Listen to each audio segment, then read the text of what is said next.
a parada é a seguinte: por que o futebol brasileiro está devorando a América do Sul? Mano, por que na Libertadores só dá a gente? Por que a gente do nada virou o melhor que se tem na América Latina? Até a Argentina, que durante um tempo foi um bicho-papão, agora meio que passa aperto pra gente. Por que o Brasil tá tão melhor que os outros países aqui no quesito futebol? Pro Série A. E essa barra representa o valor de mercado do campeonato. 1,8 bi, ok. A discrepância que vai vir pro próximo, quer ver? E como o Brasileirão é superior a qualquer outra liga americana, Moleque, a MLS, Estados Unidos, ainda tá abaixo, a Argentina muito abaixo, e os demais... Pô, se você olhar por isso aqui... Tipo assim, o Uruguai vira e mexe tá metendo alguém ali numa semi de Libertadores e tal. Até o Equador agora, recentemente. Caraca, assim... Finalmente, a gente é pobre em relação ao resto do mundo, né? Os outros continentes. Mas entre a gente aqui estamos bem. Comparado às outras, apenas a MLS dos Estados Unidos chega perto e ali... E doideira que a MLS tem aqueles caras extremamente caros lá, né? Tem, sei lá, um Royce, um Thomas Miller, um Messi, um Busquets, um Suárez. Mesmo assim, o Brasileirão ainda tem mais grana e tal. Interessante. A Argentina tem metade do valor de mercado do Brasileirão. A Tudo de mal pra eles é realidade é que times brasileiros como o Palmeiras ou o Flamengo têm maior valor de mercado que 10 ligas sul-americanas. Caralho. Aí, cara... Inclusive, eu tava esse final de semana discutindo se... o Palmeiras chega em mais uma final. Eu acho que é muito por causa de orçamento. É claro que tem um mérito ali e tal, mas tipo assim... Cara, sei lá, em 10 anos de Libertadores daqui pra frente, a gente provavelmente vai ter uns 3 anos ali que alguém sem ser brasileiro vai ganhar. Mas tirando isso, os outros 7, os 3 são a exceção, os 7 são a regra. Cara, provavelmente vai dar nós. Tipo assim... Pô, o Palmeiras e o Flamengo sozinhos, nem precisa de juntar os dois. O Flamengo sozinho é maior, o Palmeiras sozinho é maior... Pô, é muito dinheiro, velho. É muito dinheiro. Mas a LDU meteu 3-0, mas depois tomou 4. E assim, toda regra tem exceção. Então vai ter um momento que um time vai lá e vai tirar o Flamengo, vai tirar o Palmeiras, né? Aconteceu recentemente, ano passado o Flamengo se ferrou e tal. Mas na regra, a tendência é a gente surrar mesmo. A gente tá caminhando para, tipo assim, sei lá, o 10º colocado do Brasileirão deve bater de frente com o campeão argentino. Deve ser por aí. Pra você ter uma ideia, dentro do Brasileirão, se o Inter Miami, o time do Messi e o mais valioso da MLS, jogasse aqui, ele ficaria em 15º. Segue o 7º, que o 6º disparou, tá? Pode seguir no 7º. Lugar. Até o Santos tem maior valor. O River Plate ficaria só um pouco acima e é a equipe mais cara da Argentina. O que eu falei, o 10º do Brasil deve bater de frente com o melhor da Argentina. Tudo de mal pra Argentina é pouco. Vambora, tomara que piore. Nesse vídeo eu vou te mostrar como o Brasileirão tá devorando as outras ligas da América, principalmente a Liga Argentina. Eu analisei Que tristeza. centenas de documentos pra te trazer o que a gente vai ver ao longo desse vídeo. E pra entender por que o Brasileirão tá tão acima, eu quero voltar pra 1995. Porque foi naquele ano que o belga Jean-Marc Bosman mudou tudo. A lei, né? O seu clube recusou liberá-lo após o fim do contrato, o que levou o caso à Justiça Europeia. O tribunal decidiu que essa prática envolvia o direito à livre circulação dentro da União Europeia. Nascia ali, então, a Lei Bosman, um marco que mudou... Nunca tinha visto a cara desse maluco. Conheço a lei e tal de muito tempo, mas a cara do indivíduo, nem ideia. completamente o mercado do É uma pegada meio Lei Maria da Penha. Quem que é a Maria da Penha? Assim, o rosto. Mas todo mundo conhece a lei. futebol e depois faria o Brasileirão que é hoje. A partir dali, qualquer jogador europeu podia se transferir livremente, sem ter que pagar nada para isso. E isso abriu as portas para os jogadores estrangeiros, principalmente os da América do Sul, irem para a Europa, em maiores quantidades. E isso transformou completamente o futebol. Se você não sabe, até 1995, a América do Sul e a Europa eram bem parelhas em títulos no Mundial. A América do Sul tinha 19 títulos mundiais e a Europa 14. Só que a partir daquele ano, os europeus começaram a ganhar muito mais. Caraca.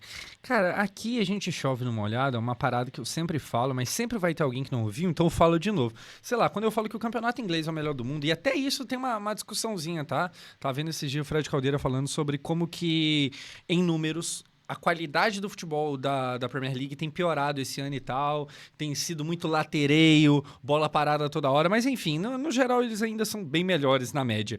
Mas eles são melhores, a Inglaterra é melhor, sei lá, a Espanha às vezes é melhor. É melhor porque eles são mais bonitos, mais cheirosos, eles são melhores do que... Né? É só porque eles têm dinheiro. Eles têm grana. Eles têm grana. Eles têm grana. A Inglaterra, ela é tão merda, de certa forma, porque, cara, o campeonato inglês, nunca um técnico inglês ganhou. Nunca. Tá ligado? Imagina um Brasileirão, que existe há não sei quantos anos, nunca um técnico brasileiro. Imagina se desde o começo é Abel, Jorge Jesus, Abel, Arthur Jorge, Abel, Jorge Jesus, Arthur Jorge. Tipo assim, nunca inglês ganhou. É bizarro. Mais títulos que os sul-americanos, como você pode ver nesse gráfico. Ou seja, os caras só têm grana.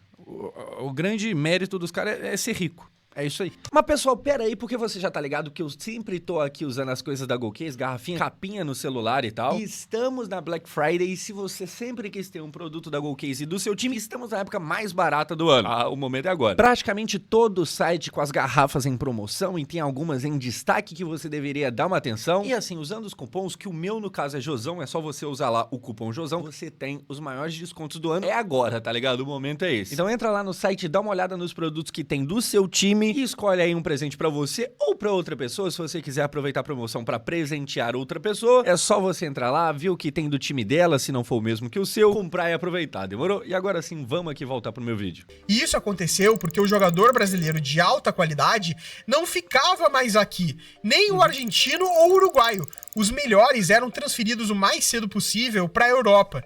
E aí os europeus com os melhores... Não entendi porque no Uruguai não colocou o Pumita Rodrigues, mas tudo bem. Porque assim, Ronaldo, Messi, Pumita, jogadores de níveis parecidos, tá ligado? Times do mundo começaram a ganhar tudo dos sul-americanos que ficavam com o resto dos jogadores. Uma prova disso é que o Ronaldo Fenômeno saiu daqui por 60 milhões de reais em valores atuais, aos 17 anos de idade, indo pro PSV da Holanda. A questão é que o que aconteceu na Europa tá acontecendo agora com o Brasileirão. Ó pai, só gratidão. Nossa, finalmente, tá doido. A gente ainda é pobre perto dos caras lá, né, dos europeus. Mas pelo menos aqui... O Brasil tá usurpando os melhores jogadores das outras ligas. Não, isso é errado. Isso aí não pode acontecer, não. Não pode, não. O que o Andrés Gomes corre, colombianozinho bom, rapaz, não tem mais eles, não. Americanas. Assim como os europeus fizeram lá em 1995. E isso é bem diferente do que ocorria nos anos 2000, quando o futebol brasileiro era visto no mesmo nível do futebol argentino. Mas isso mudou quando a economia brasileira melhorou muito mais que a dos outros países sul-americanos. E pra gente ver isso, é só olhar que a economia brasileira nos anos 2000 era muito mais próxima da Argentina. Passados 25 anos, o Brasil ficou muito mais rico. Não, dá pra aumentar ainda mais. Hein? Se Deus quiser, o gráfico verde vai subir ainda mais e o azul eu tô torcendo pra... Tá ligado? Mas vamos mais. Comparado à Argentina economicamente. E extremamente mais rico que qualquer outro país. Eu já falei isso em vídeo, mas é legal falar aqui também. Eu tenho 25 anos. Se você tem mais ou menos a minha idade, você provavelmente se lembra que a impressão que se tinha pra ganhar Libertadores quando a gente era novo, quando a gente era criança, era que, tipo assim, nossa, parecia muito mais difícil.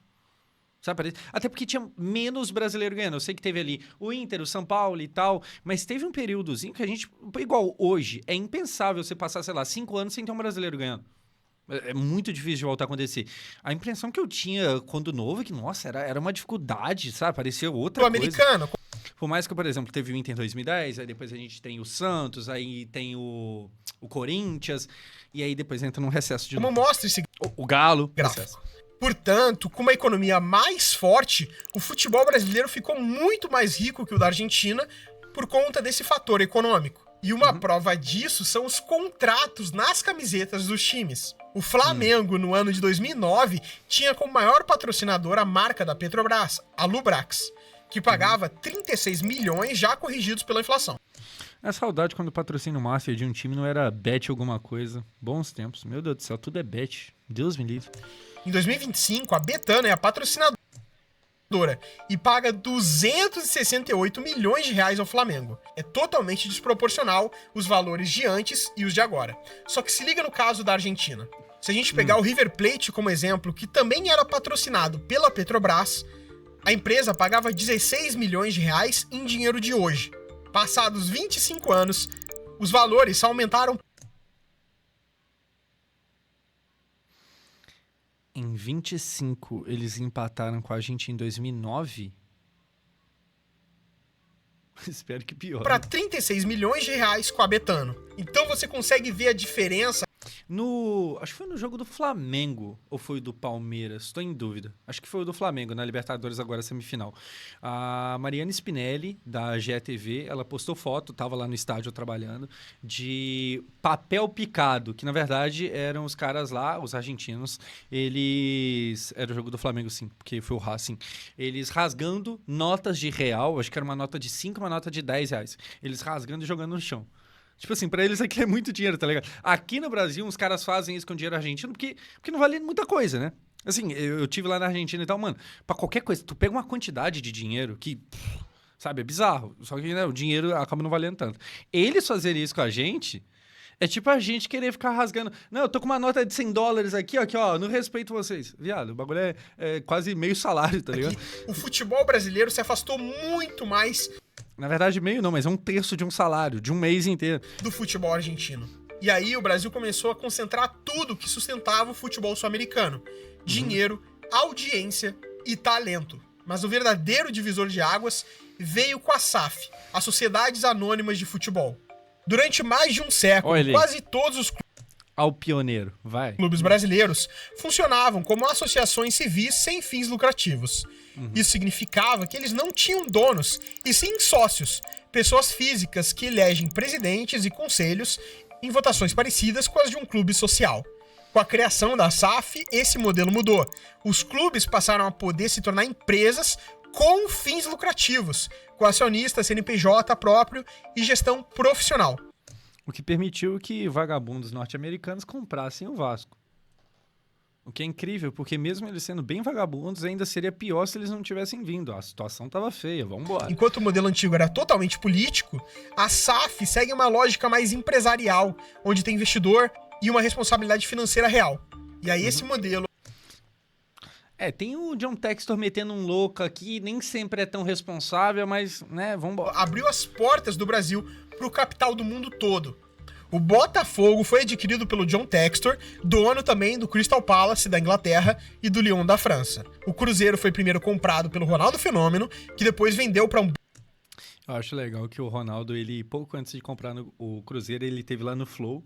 Acho que é o David Jones que fala, pô, mas quem que vai querer comprar o Cruzeiro? E aí, provavelmente, naquela altura do campeonato, o Ronaldo já tava meio que negociando. Milionário de... E ele ouve de canto assim, como quem diz, quem, né? Quem? Minas Gerais. O Bahia começou a integrar o City Football Group. O que é muito pica. Eu quero ver como é que... O que isso vai querer dizer com o tempo? Tipo assim, daqui a 10 anos, vai ter compensado ser do Grupo City? Porque inicialmente me parece muito bom. Eu acho legal como que o escudo do Bahia é um escudo eterno. Tipo, tem a bandeira, aí dentro da bandeira tem a bandeira. Tá vendo? Tipo, vai eternamente uma bandeira dentro da outra.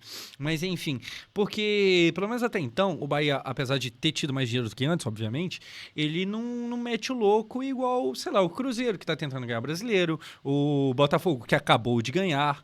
Então ele vai de uma forma mais devagar ali e tal, mas constante. Na mesma forma que ele não é tão agressivo, ele também não abre rombo igual a 777. Então, sei lá, daqui a 10, 15 anos eu tenho curiosidade de saber o que isso vai ter significado. O Bahia vai ter virado um time que, sei lá, mano, todo ano briga por Libertadores? E aí, ocasionalmente, um ano ou outro briga pelo título do Brasileirão?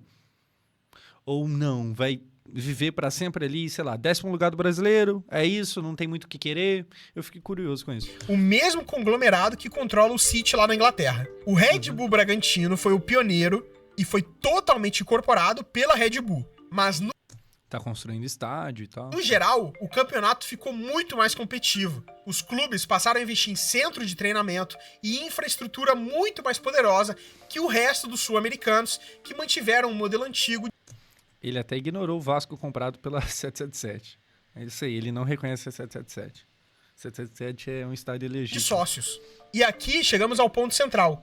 Hoje, quando um craque uruguaio ou argentino desponta, o primeiro destino é o Brasil, e não mais a Europa. E aí a diferença fica brutal.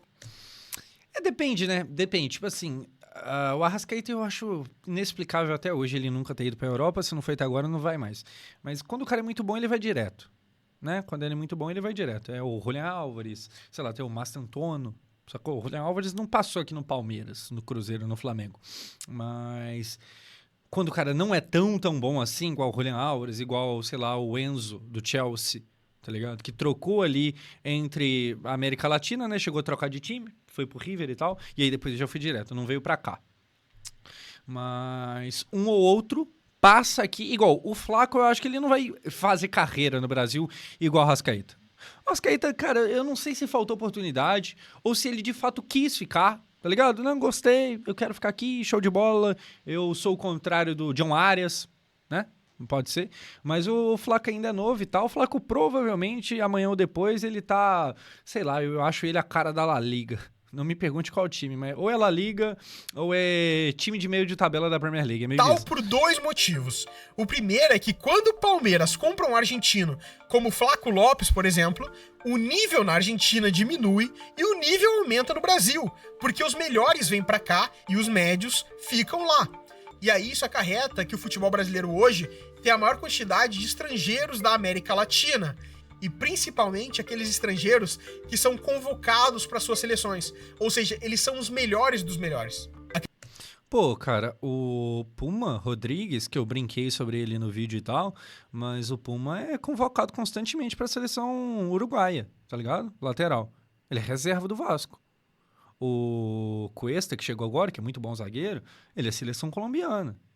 Sabe? Tipo assim, tem um monte de gente. Eu tô falando do Vasco aqui, porque o Vasco é meio de tabela, né? O Vasco é meio de tabela.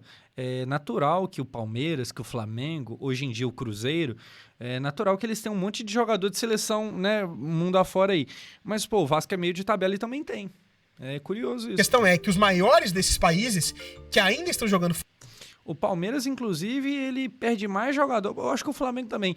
Ele perde mais jogador para Uruguai, Paraguai, Argentina do que para a seleção brasileira. Acho que os dois estão nessa mesmo. Fora da Europa, estão todos no Campeonato Brasileiro, abaixando o nível dos... Tá, mas e o Cavani? Entra nesse caso? O Cavani é um jogador velho voltando, né? Então não é exatamente a mesma coisa.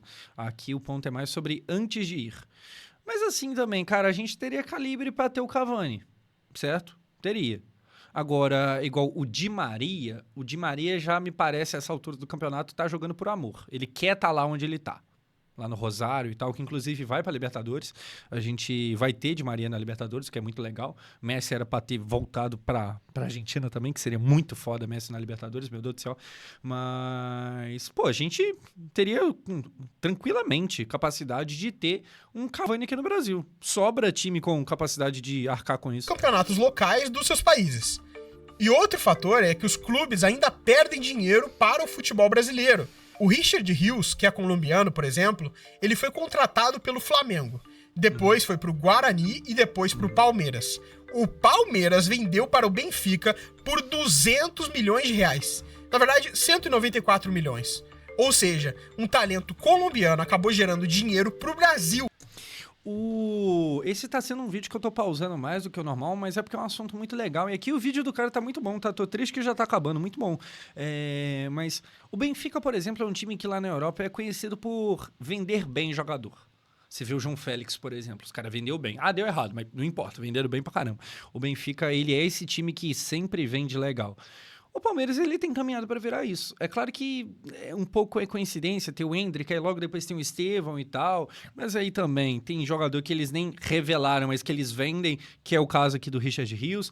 O Palmeiras, ele tem se colocado tanto nesse lugar de elite que parece ser mais confiável comprar do Palmeiras, porque, pô, se o cara tá dando conta de jogar lá nesse time que tá toda hora brigando pelo título do Brasileirão, ele deve ser bom. O Ryan do Vasco, se jogasse no Palmeiras, ele custava o dobro do preço. Na minha cabeça isso faz sentido. Agora tem o Alan, né? Mais 21 anos também. Não é tão novo quanto os meninos Hendrick e Estevão, mas 21 anos também não é velho. Então, assim, eu acho que o Palmeiras se vale dessa grife que ele tem estabelecido aqui na América pra vender legal, vender bastante. Não para a Colômbia. Outro exemplo é que em 2021, o Fluminense pagou 3 milhões de reais no John Arias, pro Independente de Santa Fé. O John Arias foi vendido em 2025 A gente faz a escala. por 142 milhões. Isso quer dizer que a gente tira dinheiro dos outros países e coloca no futebol brasileiro, tirando o talento de lá e colocando aqui, e o dinheiro vem pra cá. Mas não parou por aí, porque isso gera uma bola de neve. Por exemplo, com a venda do John Arias, o Fluminense investiu parte dessa grana no CT do clube. Isso faz a tecnologia do Fluminense aumentar e ficar desproporcional ao restante dos outros clubes da América do Sul. Essa mesma lógica vale para quando o Fluminense ganhou aquela Libertadores contra o Boca Juniors. Aquilo gerou uma bola de neve. O John Arias é colombiano. O Boca chegou nessa final de Libertadores com o poder da camisa, tá? Porque o que esse time do Boca era ruinzinho era brincadeira. Esse time do Boca era top 10 times comuns. Mas é o Boca, então foi batendo cabeça e quando viu tava na final. E o Germancano, que é argentino, estavam lá. O Germancano eliminou e tirou o prêmio de um time argentino, fazendo o Boca Juniors ter menos dinheiro, por exemplo. O Germancano não, John Kennedy, que joga muito, mas não tem cabeça. Olha como é que ele tava no baile, pancado. Já que não ganhou 100 milhões de reais da Libertadores. Então percebe que não é só um aumento do futebol brasileiro. Na verdade, a gente piora o futebol dos outros países quando fica mais forte. É desproporcional. E isso só vai deixar de ser assim se os argentinos ou os uruguaios conseguirem colar mais, tanto na economia do Brasil... E aí... Perceba onde é que eu vou aqui agora, tá? Perceba. Isso tudo aqui nos leva a qual conclusão? O futebol brasileiro hoje, ele é bem melhor do que o resto do futebol latino-americano. Ou seja, a Copa do Brasil vale mais do que a Libertadores. Ou seja, se o Vasco ganhar a Copa do Brasil esse ano, é maior do que uma possível Libertadores do Flamengo. Ah, mas você tá falando isso porque você é vascaíno. Não. Aqui é fato. É fato. Estou apenas constatando o fato. Demorou? Não venha discutir. Quanto na liga dos seus próprios países. É por isso que o futebol brasileiro tá devorando o futebol latino como um todo. Talvez o único futuro rival seja o México, que tem uma população maior, tem uma economia comparável com a do Brasil e tem uma liga que tá ficando mais forte a cada... E não joga Libertadores, então pra gente não faz tanta diferença. O resultado a gente vai ver nos próximos anos. Mas se tu gostou desse vídeo, esse aqui é o primeiro vídeo do meu canal, tamo junto. Caraca, primeiro vídeo? Pô, muito bom, hein? Tchau, tchau. E se tu gostou, dá um like. Se tu não gostou, dá dislike também. Porque, não dá dislike não, mas é isso aí. Pô, vou deixar aqui embaixo pra galera que tá vendo aí no YouTube o canal dele. E pra quem tá aqui na live, talvez, a cabra do futebol. O cara meteu 3 mil inscritos no primeiro vídeo. Também o vídeo pegou 70 mil views. Cara, muito bom vídeo, tá? Muito bom vídeo. Bom mesmo, bem editadinho ali e tal, bem embasado, legal, não sei o nome do mano, mas, enfim, parabéns aí, se é que esse react vai chegar nele. Muito legal. E, cara, sinceramente é isso. O sonho do oprimido é se tornar opressor. A gente vive um raro momento de opressor. Normalmente a gente está acostumado a tomar pavor da Europa, os caras vêm cá e tiram da gente o que tem de melhor. A gente está pelo menos conseguindo oprimir os vizinhos aqui. Eu espero que piore para eles e melhore para nós. É basicamente isso. Quanto mais a gente conseguir dominar a Libertadores e o futebol aqui no geral, pra mim não tem problema. Pra mim tá ótimo. Pra mim, show de bola. Tô muito triste que a Argentina tá ruim. Eu também. Eu choro de noite. Nossa, inclusive, cara, eu acho que isso aqui pode até ficar no vídeo. Olha só, pra gente ter uma noção do quão grande é esse poderio financeiro brasileiro aqui e tal, se liga no que o Flamengo tem feito. O Flamengo revelou o quanto gastou para contratar Samulino, Carrascal, Emerson Royal e Jorginho. Tá, vamos lá. A gente acabou de ver ali quanto é que ganha mais ou menos os times argentinos. Samuel Lino custou ao todo 195 milhões de reais. Sendo 186 pelos direitos federativos e luvas e 11 milhões ali por intermediação, que é para empresário e tal. Carrascal, mais 107 milhões de reais. Já o Emerson Royal custou 78 milhões de reais. Não é Emerson Royal. Que o último jogo jogou até bem, mas não é Emerson Royal. E aqui, para mim, o mais surpreendente deles todos. Juninho Juninho Xereca, desculpa, mas o apelido que eu vejo os caras chamando ele é isso. Juninho, no início da temporada, que não foi comprado agora, esse Juninho aqui, ó, pra ninguém ter dúvida, tá? Que eu vi e falei, aquele Juninho? É, aquele Juninho. Esse aqui, esse Juninho. Juninho, do início da temporada, custou 40 milhões de reais. Pô, viado, não existe mundo onde esse Juninho custa 40 milha.